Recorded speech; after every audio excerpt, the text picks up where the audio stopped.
He is trying to bring as much Hinduism into Christianity, with, not calling it Hindu anymore, calling it spiritual but not religious. So spiritual but not religious has become a kind of decontextualized Hinduism that can be brought into Judaism and retrofitted under Kabbalah sometimes brought into Catholicism, and then the person can say, I know nothing about Hinduism. I don't have a guru. I never went to a temple. I am disconnected. I have no knowledge of Hinduism. All I know is Christianity, and I don't want to be religious, but I want to be spiritual.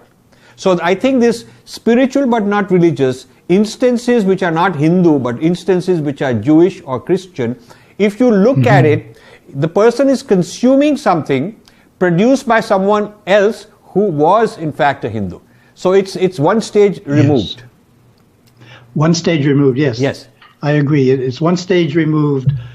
But the difference to me is if you were to talk to that person about Hinduism, try to take them deeper into it, they wouldn't go. Whereas if you talk to the other group that we talked about first, they'd be interested in going deeper into Hinduism. Yes, yes. So there is the person who is the first generation experiencer of Hinduism, who then comes out, decontextualizes, and creates a kind of an export variety for his clientele who are Christians.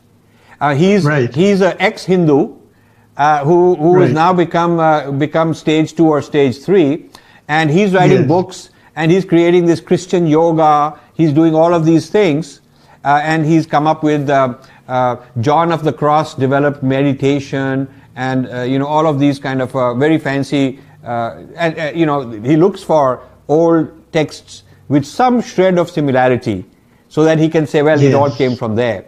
So he's rehabilitating Hinduism, or recontextualizing, reformulating it in a Christian kind of package, because his clientele want to say that they are Christians, and what he's selling to them,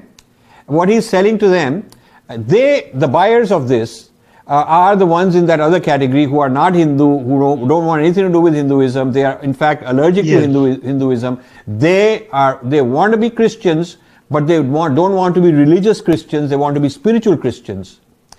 I think it's important to understand. I would like to talk to the professor who wrote that article, but I would say that almost every single person I've come across who denies Hinduism, who denies he knows anything about Hinduism, who says I'm a Christian but I'm spiritual and I'm doing all this meditation and yoga and this vegetarianism and veganism and all these kind of things, or who says I'm a Jewish person and I'm doing all these things and I want nothing to do with Hinduism and I don't know anything to do with Hinduism, those spiritual but not religious examples are people who are the consumers of this kind of a product, which has been marketed to them, supplied to them by producers who are the ones who are first generation U-turners.